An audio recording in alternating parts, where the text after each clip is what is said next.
but the overall issue is, what is the future for Europe? That's what I struggle with. And it's not cataclysmic. It's just a bit miserable. There's four futures. I mean, keep in mind, as soon as the Europeans realize that the Germans are going to be a net beneficiary instead of a net giver to EU funds. When do you think that happens? What time horizon? Within 6 years. Right, yeah. Yeah. So it's the EU in its current form is at the end. That doesn't mean there can't be some sort of European association in the future. I think there will.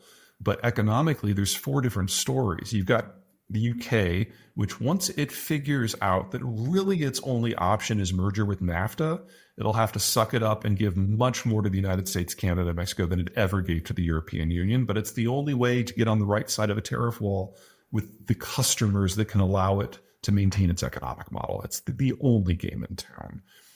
Second is France and whoever countries it chooses to bring into its immediate orbit, which will probably include Spain, Portugal, Belgium, and Italy, maybe an association with the Netherlands, although I think the Dutch are much more likely to jump ship with the Brits.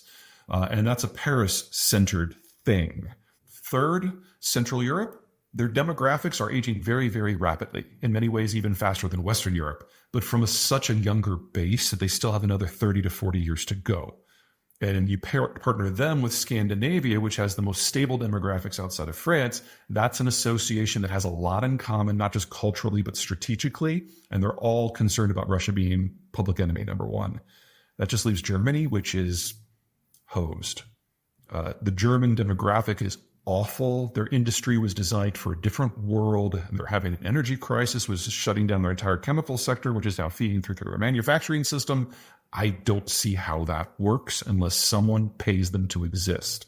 Germany is the new Greece.